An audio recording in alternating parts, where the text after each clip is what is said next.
Only mathematics. আজ আমাদের ক্লাসটা হবে এইচএস সেকেন্ড পার্ট 3। আমরা লাস্ট পার্ট 2 তে করেছিলাম হলো গিয়ে Joule's heating effect, Joule's loss, এগুলো করেছিলাম। আজকে আমরা চলে যাব ইলেকট্রিক ওয়ার্ক কাকে বলে, ইলেকট্রিক ওয়ার্ক। ঠিক আছে, আমরা একটা কন্ডাক্টর রাখলাম, এই নিলাম একটা কন্ডাক্টর মানে তার মধ্যে কি থাকবে, রেজিস্ট্যান্স থাকবে। তার দুমাথা থেকে এনে জয়েন করলাম ব্যাটারির সঙ্গে, ব্যাটারির পজিটিভ টার্মিনালের সঙ্গে দুমাথা এসে জয়েন করলাম। এই জায়গাটা পজিটিভ হয়ে গেল, এই জায়গাটা নেগেটিভ হয়ে গেল। এখান থেকে কি বেরোচ্ছে, কারেন্ট বেরোচ্ছে। কারেন্ট বা চার্জ বলতে পারবো। কারেন্ট বা চার্জ কন্ডাক্টরের এক মাথা থেকে আরেক মাথাতে যাবে, সোজা কন্ডাক্টর এই চার্জটা যাবে। যাওয়ার সময় রেজিস্ট্যান্সের এগেইনস্টে যাবে, রেজিস্ট্যান্সের এগেইনস্টে। রেজিস্ট্যান্স কন্ডাক্টর মানে তার মধ্যে রেজিস্ট্যান্স আছে, রেজিস্ট্যান্সের এগেইনস্টে কে যাচ্ছে, চার্জ যাচ্ছে। চার্জটা যখন রেজিস্ট্যান্সের এগেইনস্টে যাবে তখন তার ওয়ার্ক করতে হবে। ওয়ার্কটা কে করাবে, ইলেকট্রিক ফিল্ডে করাবে। ইলেকট্রিক ফিল্ডে কে দিচ্ছে, ব্যাটারি দিচ্ছে। এই ব্যাটারি যেটা আছে সেটাই দিচ্ছে ইলেকট্রিক ফিল্ড। সেই ইলেকট্রিক ফিল্ডে ওয়ার্ক করে চার্জকে এক সাইড থেকে এ সাইড থেকে বি সাইডে পাঠাচ্ছে। আর সেই ওয়ার্ককে আমরা লিখতে পারবো W = V × Q। ওয়ার্ককে আমরা আগেও পেয়েছি, আমরা V = W/Q পেয়েছি। তাহলে এখান থেকে লিখতে পারবো W = V × Q। ঠিক আছে, সেই যে ওয়ার্ক করলো সেই ওয়ার্কটা কে করলো, ইলেকট্রিক ফিল্ডে। কার উপরে করলো, চার্জ পার্টিকেলের করে। এই ওয়ার্কটা করে চার্জকে কন্ডাক্টরের এক সাইড থেকে আরেক সাইডে মানে এ সাইড থেকে বি সাইডে পাঠাবে। আর সেই ওয়ার্ক ডান যেটা ইলেকট্রিক ফিল্ডে করলো সেটাকে আমরা লিখতে পারবো V × Q। এটা হলো গিয়ে তার দুমাথার মধ্যে পটেনশিয়াল ডিফারেন্স। এই কন্ডাক্টরের দুমাথার মধ্যে পটেনশিয়াল ডিফারেন্স, সেই পটেনশিয়াল ডিফারেন্স আর ব্যাটারির পটেনশিয়াল ডিফারেন্স এই। এখন W = V জায়গাতে V থাকুক, আর আমরা জানি I = Q/T। তাহলে Q = IT লিখতে পারবো। তাহলে Q জায়গাতে I × T লিখলাম। তাহলে কি দাঁড়ালো, এই যে ওয়ার্ক যেটা হলো, সেই ওয়ার্কটাকে আমরা বলবো ইলেকট্রিক ওয়ার্ক। ইলেকট্রিক ওয়ার্ক, ঠিক আছে, সেই ওয়ার্কটাকে আমরা বলবো ইলেকট্রিক ওয়ার্ক। এখন কথা হচ্ছে যে তার ইউনিটটা কি করে বের করবো আমরা। ইউনিটটা বের করতে গেলে ওয়ার্কের জায়গাতে আসবে জুল, পটেনশিয়াল ডিফারেন্সের জায়গাতে আসবে ভোল্ট, কারেন্টের জায়গাতে আসবে অ্যাম্পিয়ার, আর টাইমের জায়গাতে আসবে সেকেন্ড। তাহলে জুল = ভোল্ট × অ্যাম্পিয়ার × সেকেন্ড। তাহলে ওয়ার্ক যেটা ইলেকট্রিক ওয়ার্ক তার ইউনিট হলো কি জুল। আর তাকে আমরা লিখতে পারছি কি দিয়ে লিখতে পারছি, যে সঙ্গে আছে W = V × I × T। V জায়গাতে আসবে ভোল্ট, I এর জায়গাতে আসবে অ্যাম্পিয়ার, আর টাইমের জায়গাতে কি আসবে, সেকেন্ড। তাহলে জুল = ভোল্ট × অ্যাম্পিয়ার × সেকেন্ড। এখন আমরা চলে যাব ইলেকট্রিক পাওয়ারে। এখন আমরা চলে যাচ্ছি ইলেকট্রিক পাওয়ার। ওকে, ইলেকট্রিক পাওয়ার, এটাকে পাওয়ার রেটিংও বলা হয়, ইলেকট্রিক পাওয়ারকে পাওয়ার রেটিংও বলা হয়। ইলেকট্রিক পাওয়ার কি, আমরা সাধারণত জানি পাওয়ার = ওয়ার্ক/টাইম, মানে rate of doing work is called power. তাহলে electric power P = electric work time. এই মাত্র আমরা ইলেকট্রিক ওয়ার্ক কত পেয়েছি, V × I × T। এই মাত্র আমরা ইলেকট্রিক ওয়ার্ক পেয়েছি V × I × T। আর নিচে কি আছে, T ক্যান্সেল হয়ে গেল, তাহলে V × I। তার মানে electric power = potential difference × current. তার ইউনিটটা হবে গিয়ে, পাওয়ারের ইউনিট হবে গিয়ে ওয়াট, ইকুয়াল পটেনশিয়াল ডিফারেন্সের হবে গিয়ে ভোল্ট, আর কারেন্টের হলো গিয়ে অ্যাম্পিয়ার। তাহলে আমরা বলতে পারছি 1 ওয়াট = 1 ভোল্ট × 1 অ্যাম্পিয়ার। ঠিক আছে, তাহলে ইলেকট্রিক পাওয়ারকে বা পাওয়ার রেটিংকে আমরা বলতে পারবো, ইলেকট্রিক পাওয়ার রেটিংকে বলতে পারবো V × I, মানে পটেনশিয়াল ডিফারেন্স × কারেন্ট। এটা খুব ইম্পর্টেন্ট রিলেশন মনে রাখতে হবে। ঠিক আছে, তাহলে পাওয়ারের ইউনিট হলো কি ওয়াট, পটেনশিয়াল ডিফারেন্সের ভোল্ট, কারেন্টের হলো কি অ্যাম্পিয়ার, আর যদি আমরা 1 বসাই 1 watt equal to 1 volt into 1 ampere. এখন আমরা চলে যাচ্ছি নেক্সট টপিকে। নেক্সট টপিকটা হলো গিয়ে ইলেকট্রিক এনার্জি। ইলেকট্রিক এনার্জি দেখে নাও। ইলেকট্রিক এনার্জি কি? আমরা জানি what equal to energy, capacity of being what is called energy. তাহলে electric capacity of being electric what is called electric energy. তাহলে ওয়াট ইকুয়াল টু যদি এনার্জি লিখতে পারি আমরা, বা তাহলে অপোজিট করে লিখছি, উল্টিয়ে লিখছি, electric energy equal to watt কোন ওয়ার্ক, ইলেকট্রিক ওয়ার্ক। ইলেকট্রিক ওয়ার্কে এই মাত্র আমরা বের করেছি, কিছুক্ষণ আগে আমরা বের করেছি এটাকে ভি ইনটু আই ইনটু টি লেখা যায়। ঠিক আছে, তাহলে আবার আগের মতো ইলেকট্রিক এনার্জির ইউনিট আসছে জুল, পটেনশিয়াল ডিফারেন্সের জায়গায় আসবে ভোল্ট, কারেন্টের জায়গায় আসছে অ্যাম্পিয়ার, আর টাইমের জায়গাতে আসছে সেকেন্ড। তার মানে একটু আগে আমরা আলোচনা করেছি যখন ইলেকট্রিক পাওয়ার আমরা পড়ছিলাম, ভোল্ট ইনটু অ্যাম্পিয়ার হয়ে যায় ওয়াট, ভোল্ট আর অ্যাম্পিয়ার হয়ে যায় ওয়াট। তাহলে এই দুটো মিলে হয়ে গেল ওয়াট সেকেন্ড। তাহলে ইলেকট্রিক এনার্জি কি আমরা জুল দিয়ে বলবো না, ইলেকট্রিক এনার্জি এমনি ইউনিট জুলে বলবো না, ইলেকট্রিক এনার্জি ইউনিট আমরা কি বলবো? Watt into second. জুল না বলে জুলের জায়গাতে কি বসাবো? Watt into second. তাহলে ইলেকট্রিক এনার্জি ইউনিট কি হচ্ছে? Joule equal to watt into second. ঠিক আছে, joule equal to watt into second. তার একটা বড় ইউনিটও আছে। তার বড় ইউনিটটা কেউ যদি জিজ্ঞেস করে তোমাদেরকে ইলেকট্রিক এনার্জি ইউনিটটা কি, ইলেকট্রিক এনার্জি ইউনিট আমরা জুল বলবো না, আমরা বলবো ওয়াট ইনটু সেকেন্ড বা ওয়াট সেকেন্ড। আর তার একটা বড় ইউনিট হলো গিয়ে watt into hour, watt into hour. দেখো সেকেন্ডকে আমরা বড় করে দিয়েছি, সেকেন্ডকে বড় করে কি বসিয়ে দিয়েছি? আওয়ার। তাহলে ইলেকট্রিক এনার্জির একটা বড় ইউনিটটা হলো গিয়ে ওয়াট ইনটু আওয়ার। ঠিক আছে, আর আরো বড় একটা ইউনিট আছে, ইলেকট্রিক এনার্জির আরো বড় একটা ইউনিট আছে, সেটা হলো গিয়ে কিলোওয়াট ইনটু আওয়ার। আমাদের বাড়িতে ওই যে কারেন্ট যে আমরা ইউজ করি, আমাদের যে বাড়িতে ফ্যান, লাইট, ফ্রিজ, টিভি এগুলো যে চালাই, তখন যেটা ইলেকট্রিক এনার্জিটা আমরা খরচ করি বা কনজিউম করি, সেটা মিটার বক্সে রেকর্ড হয়। আমাদের বাড়িতে মিটার বক্স আছে, মিটার বক্সে সেটা রেকর্ড হয়ে মাসের শেষে একটা বিল আসে যে 300 ইউনিট হয়েছে, 330 ইউনিট সাপোজ হয়েছে, 330 ইউনিট মিটার উঠেছে। এই যে 330 ইউনিট মিটার উঠেছে, এটা আসলে কি মিটার উঠেছে?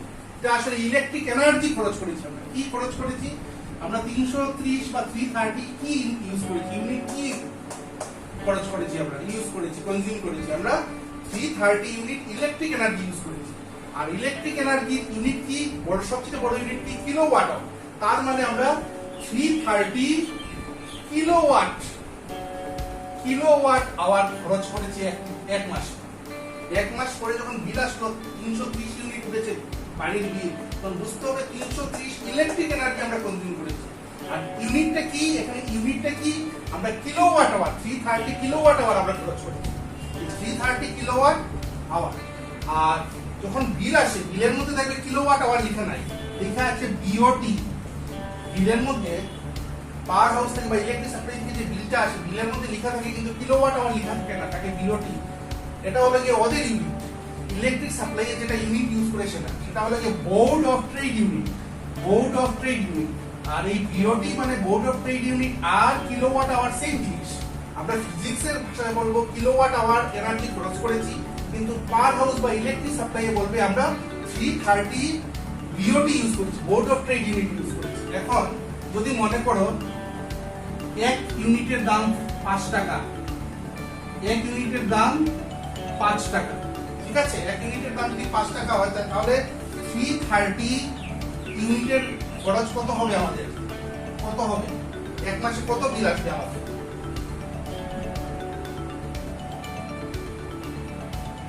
1650 এত টাকার বিল আসবে, এত টাকা বিল আসবে আমাদের। ঠিক আছে? আমরা যদি 1 কিলোওয়াট আওয়ারের দাম 1 কিলোওয়াট আওয়ারকে সংক্ষেপে এইভাবে বলি কিলোওয়াট আওয়ার, 1 কিলোওয়াট আওয়ারের কস্টিং যদি 5 টাকা হয় তাহলে আমাদের বিল আসলো 330 ইউনিট উঠেছে, তাহলে 330 ইউনিট এর খরচ কত হবে? আমাদের 1650 এত টাকা বিল আসবে। ঠিক আছে, এরকমই বিল আসে আমাদের সবার বাড়িতে। এখন কথা হলো কি, একটা এক্সাম্পল হিসাবে আমি বলে দিচ্ছি। ধরে নাও এক বাড়িতে, দেখুন সবার বাড়িতে 10টা ফ্যান আছে, 10টা ফ্যান আছে। প্রত্যেকটা ফ্যানের ওয়াটেজ হলো কি, ওয়াট কত ওয়াট পাওয়ার কনজিউম করছে? 100 ওয়াট। সাপোজ একটা বাড়িতে 10টা ফ্যান আছে এবং প্রত্যেকটা ফ্যানের ওয়াটেজ কত? 100 ওয়াট। সেই বাড়িতে 20টা লাইট আছে, লাইট বা বাল্ব আছে, প্রত্যেকটা হচ্ছে গিয়ে 50 ওয়াট মনে করেন না। ঠিক আছে, আর 1 ইউনিট 1 কিলোওয়াট আওয়ারের দাম মনে করো 10 টাকা করে, এখন অনেক দাম বেড়েছে। 1 কিলোওয়াট আওয়ারের দাম হলো গিয়ে ₹10।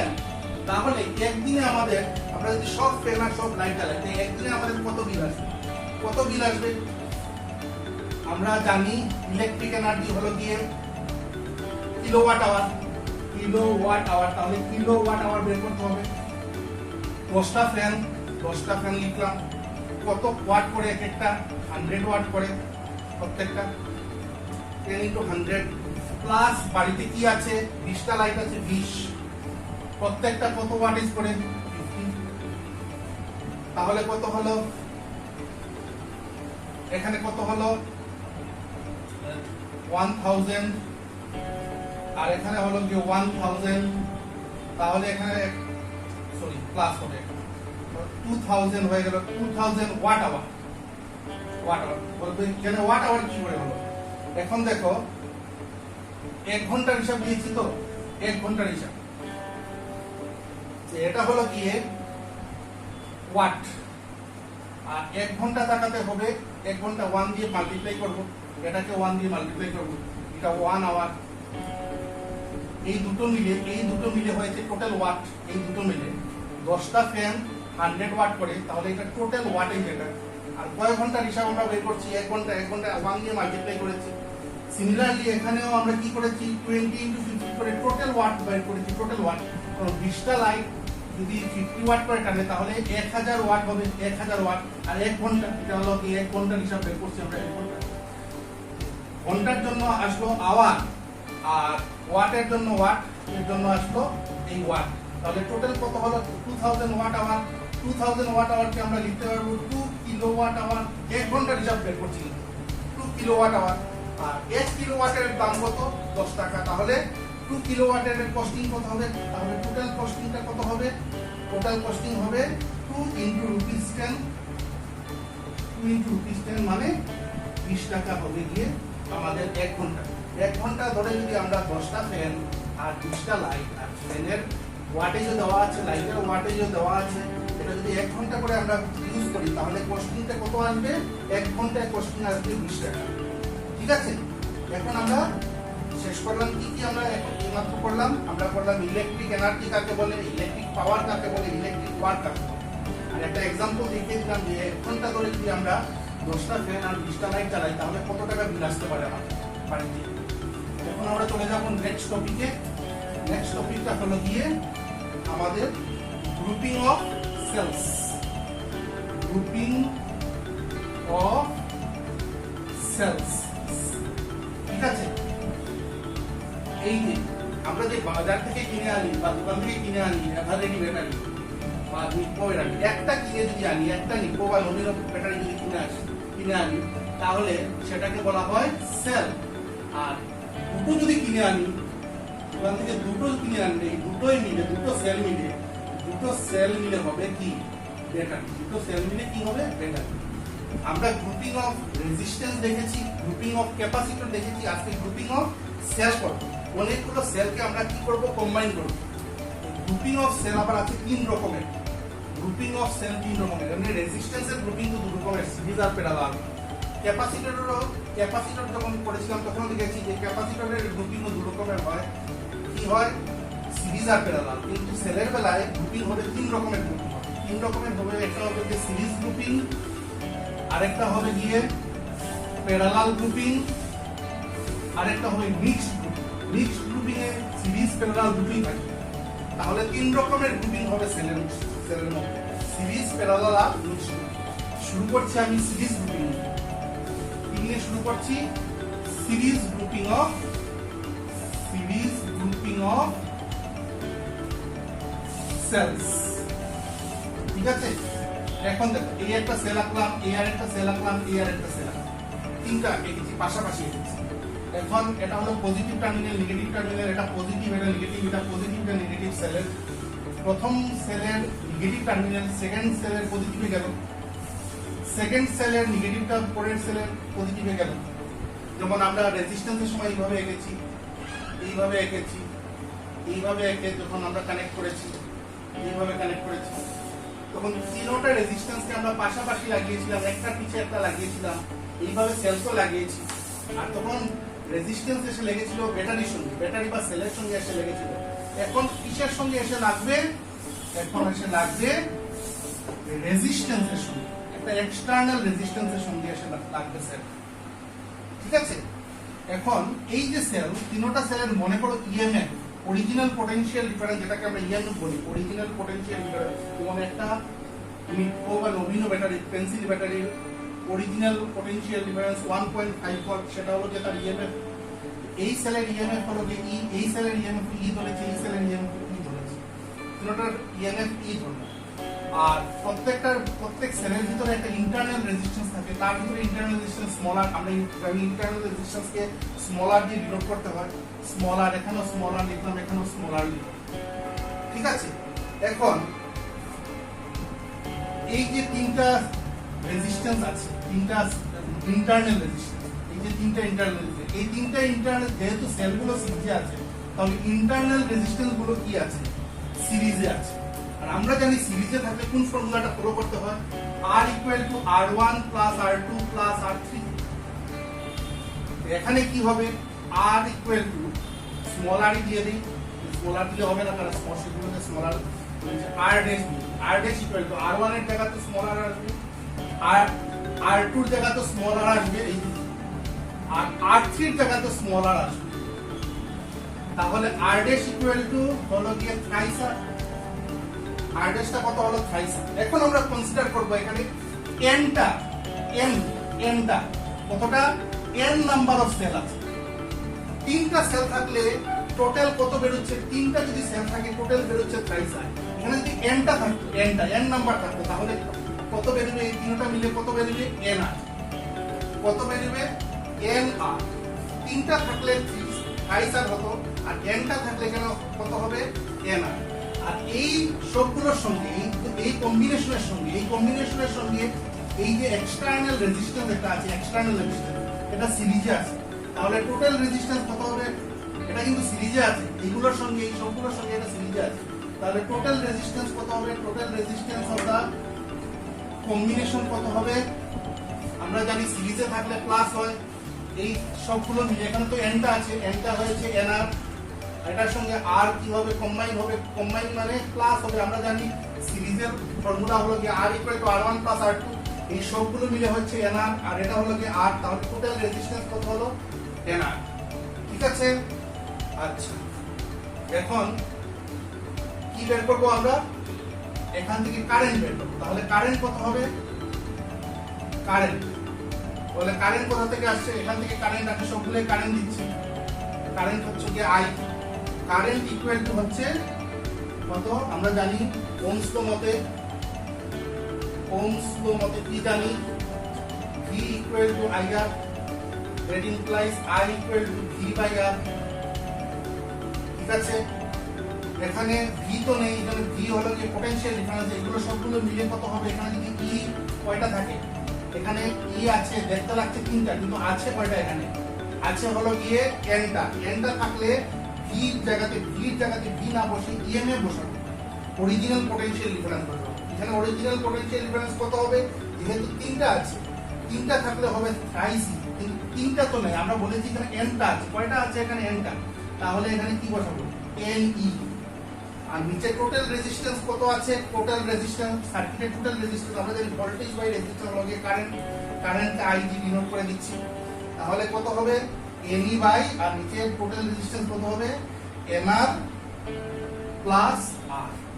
এই হলো গিয়ে expression of current in case of series grouping of cell. আমরা যতটা সেলের গ্রুপিং করব সবগুলো গ্রুপিং থেকে আলটিমেটলি কিন্তু কারেন্টের এক্সপ্রেশন বের করব। আমরা কি বের করব কারেন্টের এক্সপ্রেশন। কারেন্টের এক্সপ্রেশন কত হলো এনই বাই এনআর প্লাস আর, কারণ টোটাল রেজিস্ট্যান্স কত বেরিয়েছে এনআর প্লাস আর, কারণ এইগুলোর সঙ্গে এই আরটা সিরিজে আছে, সিরিজে থাকলে তো জানো কত হয় টোটাল রেজিস্ট্যান্স এত হবে। আর ইএমএফ কত আছে এখানে দেখতে তিনটা হলে থ্রাইসই লিখতে পারি আমরা, কিন্তু এখানে আছে এনটা, তাহলে হবে এনই। এখন কেস হলো গিয়ে স্পেশাল কেস হবে একটা আছে। স্পেশাল কেস যদি আমরা কনসিডার করি, যদি আমরা বলি আর very much greater than NR, তাহলে আমরা এনআর কে কি করব নেগলেক্ট করব, এনআর কে কি করব নেগলেক্ট করব, কারণ এনআর এর তুলনায় আর অনেক বড়। তাহলে কারেন্টের এক্সপ্রেশন তখন কি হবে, কারেন্টের এক্সপ্রেশন হবে এনই বাই আর, এটা হবে কি এক্সপ্রেশন। কোন সময় যদি আর ভেরি মাচ গ্রেটার দেন কি হয় এনআর। আরেকটা কেস আছে, এটা স্পেশাল কেস, এক নম্বর দিলাম। 2 নম্বর special case if R very much less than NR, তখন কি হবে, তখন আই ইকুয়াল টু, তখন আমরা কাকে নেগলেক্ট করব, আর কে নেগলেক্ট করব। আরটা ছোট থেকে আর কে যদি নেগলেক্ট করি তাহলে আই কত বেরিয়ে আসবে এনই বাই কত বেরিয়ে আসবে, এখান থেকে দেখো এখান থেকে এনই বাই এনআর আসবে, এন এন চলে গেল তাহলে ই বাই আর। ঠিক আছে, এই হলো গিয়ে দুটো special case in case of series grouping of cells. এখন আমরা চলে যাব নেক্সট, যেটা হলো গিয়ে parallel grouping of cells. Parallel grouping of cells, parallel grouping of cells. দেখো প্যারালাল মনে আছে, রেজিস্ট্যান্স প্যারালাল এইভাবে লিখেছিলাম আমরা, এইভাবে করেছিলাম। তাহলে সবগুলোকে এক জায়গাতে ফার্স্ট টার্মিনাল, সব রেজিস্ট্যান্সের ফার্স্ট টার্মিনাল গুলো এক জায়গাতে এসেছিল, সবগুলোর সেকেন্ড টার্মিনাল এক জায়গাতে এসেছিল। এইরকম কম্বিনেশনকে বলা হয় প্যারালাল কম্বিনেশন। আমরা এখন কি নিচ্ছি, এই একটা সেল নিলাম, এই আরেকটা সেল নিলাম, এই আরেকটা সেল নিলাম। কয়টা সেল নিয়েছি আমরা, তিনটা সেল। তিনটা না, অ্যাকচুয়ালি এখানে এনটা আছে। আমরা দেখতে তিনটা আছে, এখানে পড়ার সময় কিন্তু বলবো এনটা আছে। Positive negative, positive negative, positive negative. ঠিক আছে, সবটি পজিটিভ এক জায়গাতে আসলো, সবটি নেগেটিভ এক জায়গাতে গেল। এটা হলো যে কমন পয়েন্ট এ, এটা হলো আরেকটা কমন পয়েন্ট, সব নেগেটিভ এক জায়গাতে এসছে, কমন হয়েছে, এই পয়েন্টটা কমন। এটা হলো যে সব পজিটিভ এক জায়গাতে এসছে, এটা কমন পয়েন্ট। এখান থেকে নিয়ে আসবো কি আগের মতো, আমরা কি নিয়ে আসবো একটা এক্সটার্নাল রেজিস্ট্যান্স। এক্সটার্নাল রেজিস্ট্যান্সের নাম কি দিলাম, ক্যাপিটাল। এখন প্রত্যেকটা সেলের ইএমএফ ই ধরলাম, ই আগের মতো। এখানে কিন্তু দেখতে তিনটা লাগছে, তিনটা সেল আছে, আছে কিন্তু এখানে এনটা cell, N number of cell আছে, এন নাম্বার অফ সেল। প্রত্যেকটা ইন্টারনাল রেজিস্ট্যান্স হচ্ছে স্মলার। প্রত্যেকটা ইন্টারনাল রেজিস্ট্যান্স, সেলের ভিতরে ইন্টারনাল রেজিস্ট্যান্স থাকে, আমরা জানি সবগুলোর ইন্টারনাল রেজিস্ট্যান্স হচ্ছে স্মলার। তাহলে কি হবে, দেখো তো কি হতে যাচ্ছে, এই সবগুলো রেজিস্ট্যান্স ইন্টারনাল রেজিস্ট্যান্স কি আছে, প্যারালাল আছে। সেই প্যারালাল কম্বিনেশনের সঙ্গে সেই এক্সটার্নাল রেজিস্ট্যান্সটা যুক্ত থাকে। এই প্যারালাল রেজিস্ট্যান্স বলবে কোনগুলো প্যারালাল, এখানে এই যে ইন্টারনাল রেজিস্ট্যান্স গুলো, সেই ইন্টারনাল রেজিস্ট্যান্স যেগুলো সেলের ভিতরে আছে, ইন্টারনাল রেজিস্ট্যান্স, এই ইন্টারনাল রেজিস্ট্যান্সের কম্বিনেশনের সঙ্গে এই এক্সটার্নাল রেজিস্ট্যান্সটা থাকবে সিরিজে থাকে। আর প্যারালাল কম্বিনেশনের সময় আমরা কি দেখি, প্যারালাল কম্বিনেশন যখন রেজিস্ট্যান্সের করেছিলাম কি দেখেছি আমরা, যে পোটেনশিয়াল ডিফারেন্স এখানে একটা কমন থাকে, পোটেনশিয়াল ডিফারেন্স কি থাকে, এখানেও পোটেনশিয়াল ডিফারেন্স, এখানে তো পোটেনশিয়াল ডিফারেন্স বলতে পারবো না, এখানে ইএমএফ হলো কি ই। ঠিক আছে, এ আর বির মধ্যে পোটেনশিয়াল ডিফারেন্স বলবো না, ইএমএফ কত আছে ই, কারণ প্রত্যেকটা ইএমএফ তো হলো কি, তাহলে এ আর বির মধ্যে ইএমএফ কত আছে ই আছে। এখন একটা ফর্মুলা আমরা জানি, প্যারালাল ফর্মুলা হলো কি 1/r = 1/r1 + 1/r2 + 1/r3। এই ফর্মুলাটা জানি। এখানে তো r1 r2 r3 বলে কিছু নেই, সবগুলোই r, সবগুলোই স্মলার, এটাও স্মলার, এটাও স্মলার, এটাও স্মলার। তাহলে কি হবে 1/r, এটাকে r ড্যাশ নাম দিই, r dash 1 by r dash equal to 1 by r plus 1 by r plus 1 by r parallel থাকলে এই ফর্মুলা আসবে 1 by r dash equal to r উপরে হবে 3 ঠিক আছে তাহলে r dash equal to হবে r by 3 কিন্তু আমরা জানি এখানে তো তিনটা লাগানো না এখানে কয়টা লাগানো আছে এখানে আছে nটা যদি লাগানো থাকে তাহলে r by 3 বলবো না r by n বলবো r by n তাহলে টোটাল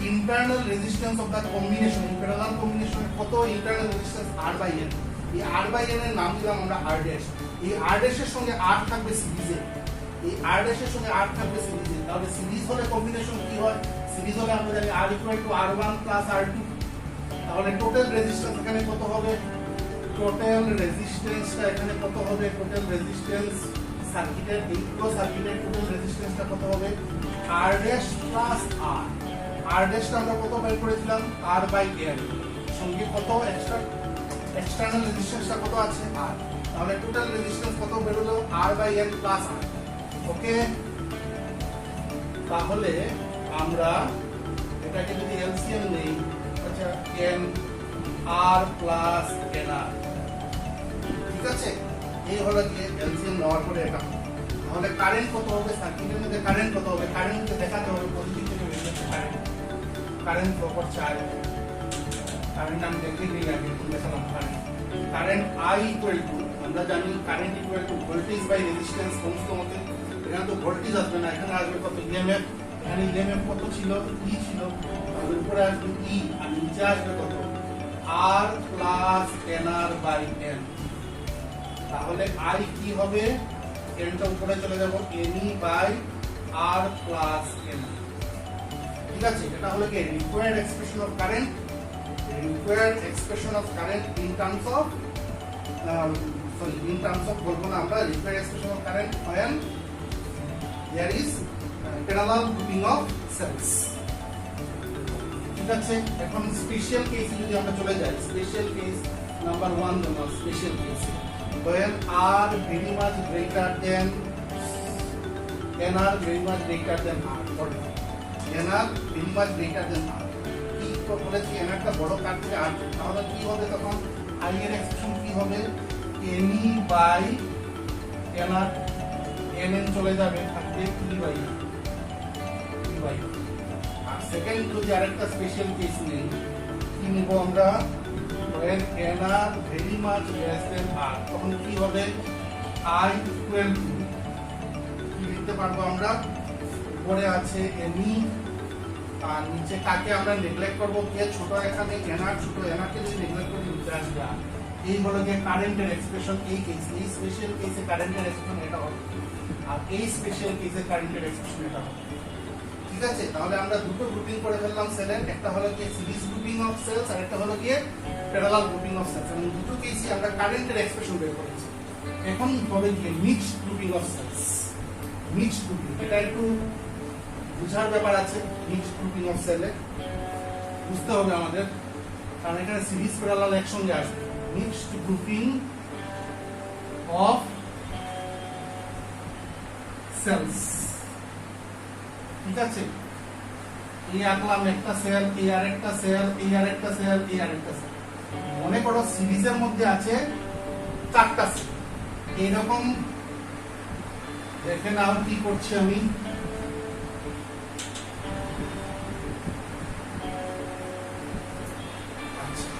দেখো এই সবগুলো সেল আছে সিরিজে এই সবগুলো এখানে চারটা এঁকেছি আমরা চারটা না বলে বলবো এনটা আছে এর নাম চারটা দেখতে লাগছে তো চারটা কিন্তু চারটা বলবো না বলবো কত এনটা আছে এরকম কয়টা রো আছে রো কয়টা আছে দেখতে লাগছে তিনটা রো দেখতে লাগছে কয়টা রো তিনটা রো কিন্তু আমরা তিনটা রো না বলে বলবো এমটা রো আছে এমটা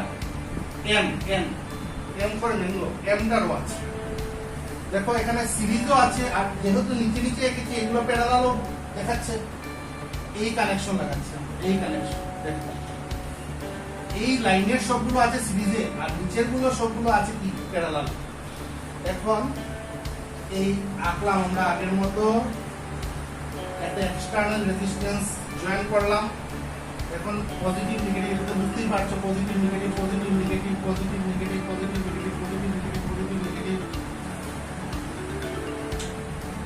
এই সবগুলো ইএমএফ ধরে নিলাম কি, সবগুলো ইন্ডিভিজুয়াল ইএমএফ সেলের কি, সবগুলো ইন্ডিভিজুয়াল ইএমএফ হলো গিয়ে ই, আর সবগুলোর ইন্টারনাল রেজিস্ট্যান্স হলো গিয়ে আর, সবগুলোর ইন্টারনাল রেজিস্ট্যান্স আর, ঠিক আছে, সবগুলোর আর, সবগুলোর ইন্টারনাল রেজিস্ট্যান্স হলো গিয়ে আর। এখন কথা হচ্ছে আমরা একটু আগে যখন এইভাবে এঁকেছিলাম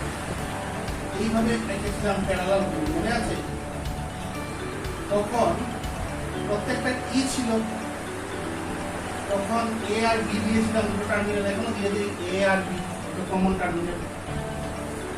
তখন ইএমএফ হয়েছিল ই, কারণ প্রত্যেকটা ই ছিল। এখন সবগুলো মিলে 4ই দেখাচ্ছে, 4ই ই plus E plus E plus E, চারটা মিলে কত হচ্ছে 4ই, কিন্তু এখানে চারটা আছে না এনটা আছে, কয়টা আছে এখানে এনটা আছে, এনটা।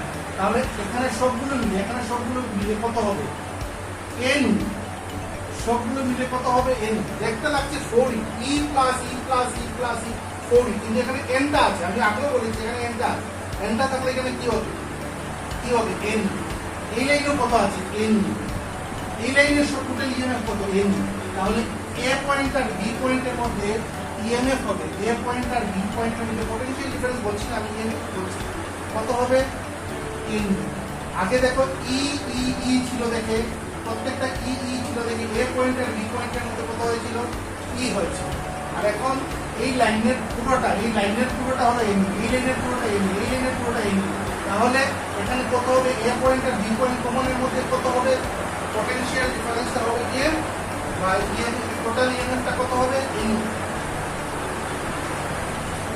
আচ্ছা, কয়টা রো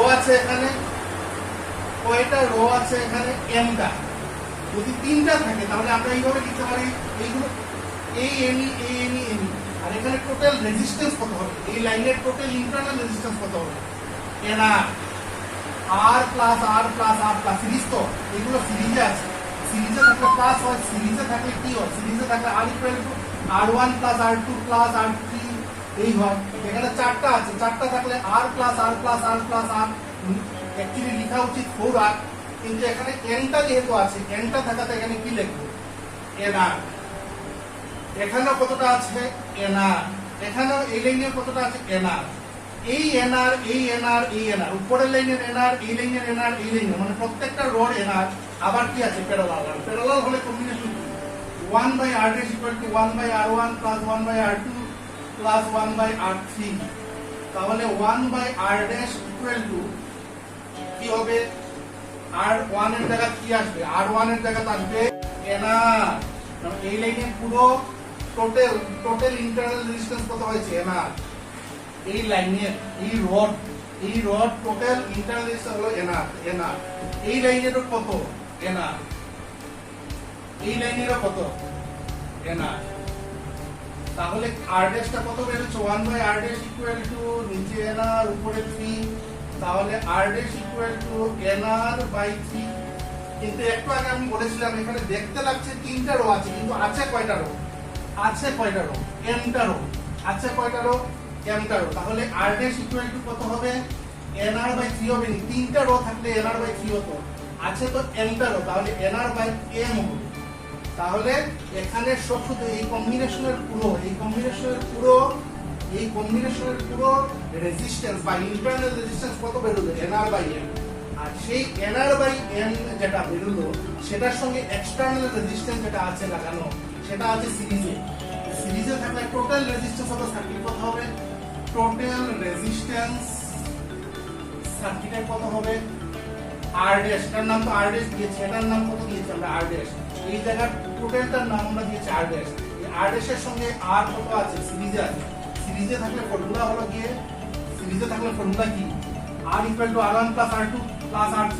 এখানে হলো গিয়ে এই টোটালটা মিলে হয়েছে হলো গিয়ে nr/m, আর সঙ্গে এটা আছে, এটাও এই দুটো সিরিজে আছে, তাহলে r' এর সঙ্গে r সিরিজে থাকে, r' + r লিখবো টোটাল রেজিস্ট্যান্স।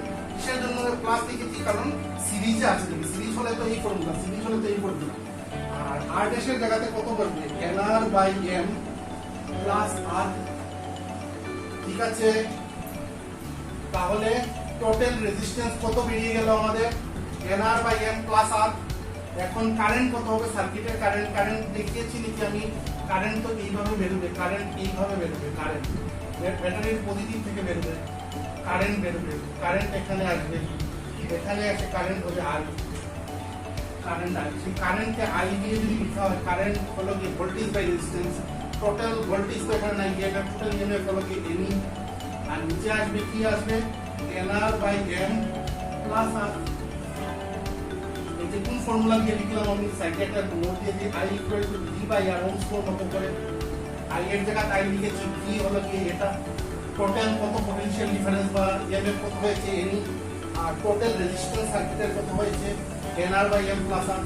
তাহলে আই ইকুয়াল টু যদি এলসিএম নেই আমরা এনই যে এম আসবে, ঠিক আছে, উপরে আসবে এনআর প্লাস এমআর,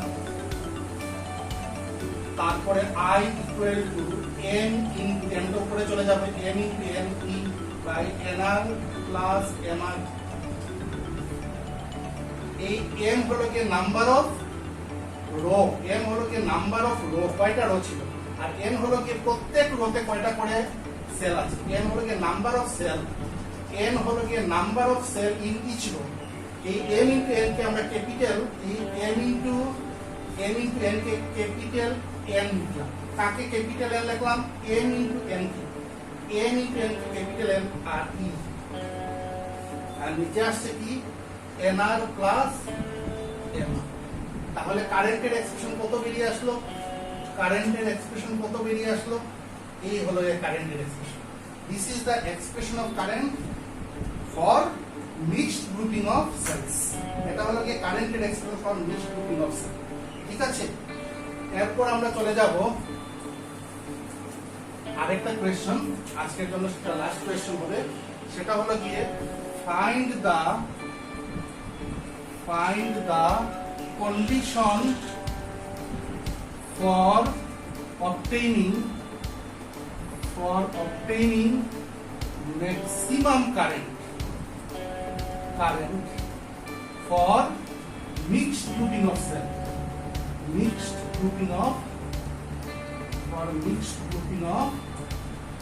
cells কি বের করব আমরা, কন্ডিশন বের করব, কিসের কন্ডিশন, ম্যাক্সিমাম কারেন্ট পাওয়ার কন্ডিশন বের করব কোন গ্রুপিং এর জন্য, মিক্সড গ্রুপিং এর জন্য। কি করে বের করব দেখে না, আমরা এইমাত্র আমরা পেয়েছি যে কারেন্টের এক্সপ্রেশন হলো যে N E by NR plus MR. এখন এন ও কনস্ট্যান্ট, ই ও কনস্ট্যান্ট, ইএমএফ সবসময় কনস্ট্যান্ট থাকে, ইএমএফ একটা সেলের ইএমএফ কনস্ট্যান্ট থাকে, আর এন হলো কি নাম্বার অফ রো, আর এন হলো কি number of cell in a single row, N হলো কি number of cell in a single row. এই দুইটার প্রোডাক্ট যেটা ক্যাপিটাল এন লিখেছি এটা কনস্ট্যান্ট। এটা যদি কনস্ট্যান্ট হয় তাহলে আমরা বলবো কারেন্টের সঙ্গে এই টার্মটা ইনভার্ট। এখানে এইগুলো এখানে কয়টা আছে, এখানে দেখতে লাগছে কয়টা আছে, চারটা আছে, কিন্তু অ্যাকচুয়ালি এখানে এনটা আছে, এই রোতে এনটা সেল আছে, আর এই রোতেও এনটা সেল আছে, এই রোতেও এনটা সেল আছে, আর এখানে দেখতে লাগছে কয়টা রো আছে, তিনটা রো, কিন্তু অ্যাকচুয়ালি তিনটা রো, এমটা রো আছে, এম নাম্বার অফ রো আছে, ঠিক আছে। আর এই সবগুলো মিলে সবগুলো রেজিস্ট্যান্স যেহেতু কিসে আছে, সিরিজে আছে, তাহলে 4R লেখা যায়, কিন্তু 4R হবে না, এখানে হবে কি এনআর, কারণ চারটা থাকলে বলবে আর প্লাস আর প্লাস আর প্লাস, সিরিজ তো সবগুলো সিরিজ হলে প্লাস হয়, একটা প্লাস প্লাস প্লাস দিয়ে লিখলে R equal to R1 plus R2 plus R3 লিখলে হবে, কিন্তু এখানে তো যেহেতু সবগুলো সেম, R1 হলো কি আর R2 আর R3 আর সবগুলো যদি আর হয় তাহলে এনআর, এটাও এনআর হবে, এটাও এনআর হবে। এই সবগুলোকে যদি আমরা এখন, আর এই এনআরটা, এই লাইনের পুরো রেজিস্ট্যান্স হলো এনআর, এই লাইনের পুরো রেজিস্ট্যান্স এনআর, এই লাইনের লাইন মানে পুরো রোড, এই রোড এনআর, এই রোডও এনআর, এই রোডও এনআর, এই সবগুলো এনআর কে যদি আমরা এখন প্যারালাল ফর্মুলাতে পাচ্ছি 1/r square to 1/r1 plus 1/r2 plus 1/r3, তাহলে কি হবে 1/r equal to 1/nr plus 1/nr plus 1/nr, ঠিক আছে। তাহলে 1/r equal to nr 3 by nr, r dash equal to nr by 3। ঠিক আছে, এই যে r ড্যাশটা বেরোলো nr by 3 দেখতে লাগছে 3, কিন্তু এখানে কয়টা রো আছে? আছে রো হলো গিয়ে mটা রো আছে, m for mango, m number of rho আছে। কয়টা রো আছে এখানে? দেখতে লাগছে একটা, দুইটা, তিনটা রো আছে, কিন্তু তিনটা রো না, আছে mটা রো। তাহলে r ড্যাশ ইকুয়াল টু তিনটা হলে nr by 3 হবে, আর mটা থাকলে nr by m। ঠিক আছে, এই যে বেরোলো যেটা, এটা হলো কি এই জায়গার ইকুইভ্যালেন্ট রেজিস্ট্যান্স, এই পুরো জায়গার ইকুইভ্যালেন্ট রেজিস্ট্যান্স। সেই ইকুইভ্যালেন্ট রেজিস্ট্যান্সের সঙ্গে r আছে কিসে? সিরিজে। এই rটা কি আছে? সিরিজে। তাহলে টোটাল রেজিস্ট্যান্স কত হবে সার্কিটের? টোটাল রেজিস্ট্যান্স কত হবে সার্কিটের? টোটাল রেজিস্ট্যান্স হবে কি? টোটাল রেজিস্ট্যান্স এই পুরোটার সঙ্গে, পুরো রেজিস্ট্যান্স ইকুইভ্যালেন্ট রেজিস্ট্যান্সের সঙ্গে r যেহেতু সিরিজে আছে, সিরিজে থাকলে তো আমরা জানি প্লাস এইভাবে হয়, তাহলে r ড্যাশ প্লাস r হবে। r ড্যাশের জায়গাতে আমরা কত বসাবো? r ড্যাশের জায়গাতে বসাবো nr by m, R r এই বেরোলো টোটাল রেজিস্ট্যান্স। তাহলে সার্কিটের কারেন্ট কত হবে? কারেন্ট ইকুয়াল টু আমরা জানি Ohm's law V by R। এখানে তো V বলে কিছু নাই, এই A পয়েন্ট আর B পয়েন্টের মধ্যে টোটাল EMF কত আছে? এখানে কত আছে? NE। V সরিয়ে আমরা NE দিলাম, আর R মানে এখানে কত আসবে? nr by m plus R। তাহলে কারেন্টের এক্সপ্রেশন কত বেরোবে? m নিলাম নিচে, nr প্লাস mr উপরে NE। ঠিক আছে, আরেকটা লাইন লিখছি আমি, I ইকুয়াল টু নিচে এমটা উপরে চলে যাবে, m into m e by nr plus mr। ঠিক আছে, তারপরের লাইন লিখছি আমি, I ইকুয়াল টু m হলো গিয়ে নাম্বার অফ রো, আর n হলো গিয়ে number of cell in each row. m হলো গিয়ে নাম্বার অফ রো, আর n হলো গিয়ে number of cell in each row. তাহলে এই m ইনটু m কে একসঙ্গে লিখবো আমরা capital M by nr plus m। এটা হলো গিয়ে required expression of current, required expression of current when cells are in mixed grouping, cells are in mixed grouping position। mixed grouping যদি সেলের mixed grouping করি, তাহলে কারেন্টের এক্সপ্রেশন কত বেরিয়ে আসবে? Ne divided by nr plus mr। এটা হলো গিয়ে রিকোয়ার্ড এক্সপ্রেশন অফ কারেন্ট। এখন আমরা চলে যাব আজকের শেষ টপিকটা হলো গিয়ে find the expression, find the condition for obtaining maximum current in mixed grouping of cells, mixed grouping of cells। ঠিক আছে, কি বের করবো আমরা? কন্ডিশন। কি বের করার কন্ডিশন? ম্যাক্সিমাম কারেন্ট বের করার কন্ডিশন। আচ্ছা, আমরা একটু আগে পেয়েছি মিক্সড গ্রুপিং সময় কারেন্টের expression I equal to NE by কি ছিল? nr প্লাস mr ছিল, এটা ছিল এক্সপ্রেশন, কারেন্টের এক্সপ্রেশন। এখন কথা হলো এই টার্মটা কনস্ট্যান্ট, কারণ EMF অলওয়েজ কনস্ট্যান্ট, আর m ইনটু n যেটা ছিল, যেটা নাম্বার অফ রো আর number of cell each row, এই টার্মটা, এই প্রোডাক্টটাও একটা কনস্ট্যান্ট। এটা যদি কনস্ট্যান্ট হয়ে যায়, এই টার্মটা যদি কনস্ট্যান্ট হয়ে যায়, তাহলে কারেন্টের সঙ্গে এই টার্মের সম্পর্ক কি হবে? ইনভার্সলি মানে সেটা যদি মিনিমাম হয়, তাহলে কারেন্ট হবে যে ম্যাক্সিমাম। আর আমরা তো ম্যাক্সিমাম কারেন্ট বের করারই কন্ডিশন বের করব। তাহলে এই টার্মটা যদি মিনিমাম হয়, তাহলে কারেন্ট কি হবে? ম্যাক্সিমাম। আর উপরের যে এডি টার্মটা হলো কি একটা কনস্ট্যান্ট। ঠিক আছে, তাহলে কি করে আমরা করব দেখলাম, mr plus nr equal to root over mr minus root over nr whole square. ঠিক আছে, প্লাস 2mr। এটা লিখতে পারি আমরা ফর্মুলাতে, এই ফর্মুলা আমরা ইউজ করতে পারি। কোন ফর্মুলাটা ইউজ করলাম আমরা এখানে? a square plus b square equal to a minus b whole square plus 2ac। এই ফর্মুলাটা ইউজ করেছি এখানে। এখন আমরা জানি এই টার্মটা যদি মিনিমাম হয়, মিনিমাম মানে ছোট হয়, এই টার্মটা যদি মিনিমাম হয় তাহলে কারেন্টটা কি হবে, ম্যাক্সিমাম, কারেন্টটা ম্যাক্সিমাম হবে। এই টার্মটা মিনিমাম হতে গেলে এই টার্মটা, এই পুরো টার্মটা লিখেছি আমরা, এই টার্মটা তো মিনিমাম হতে হবে, এটা মিনিমাম হতে হবে। এটা যদি মিনিমাম হয়, এই টার্মটা যদি মিনিমাম হয় তাহলে কারেন্ট কি হবে, ম্যাক্সিমাম হবে। তাহলে এই টার্মটা মিনিমাম হবে যদি এই টার্ম আর এই টার্ম, এই দুটো টার্ম যদি সমান হয়। এই দুটো সমান হলে একটা একটাকে ক্যান্সেল করে দিলে, একটা একটাকে ক্যান্সেল করে দিলে mr plus nr equal to কত হবে, 2i root over mr into root over nr হবে। ছোট হয়ে যাবে, ছোট মানে মিনিমাম হয়ে যাবে। তাহলে এই টার্মকে মিনিমাম করতে গেলে কন্ডিশন হলো যে এই টার্মটাকে মিনিমাম করতে গেলে this two terms must be equal. এটা যদি ইকুয়াল হয় তাহলে ক্যান্সেল হয়ে যাবে, এটা ক্যান্সেল হয়ে যাবে, ক্যান্সেল হলে থাকবে এই টার্মটা থাকবে, তাহলে এটা ছোট হয়ে যাবে। আর ছোট, আমরা তো ছোট করতে চাই, এই টার্মটাকে ছোট মিনিমাম করতে চাই। তাহলে for mr plus nr to be minimum, for উপরেরগুলো আমি মুছে দিচ্ছি, for mr plus nr to be minimum, we can write root over mr equal to root over nr। ঠিক আছে, এটাকে আমরা লিখতে পারবো mr equal to nr root দিয়ে দিতে। তারপরে এখান থেকে কি লিখতে পারবো, পরের লাইনটা কি লিখতে পারছি আমরা, r equal to nr by m।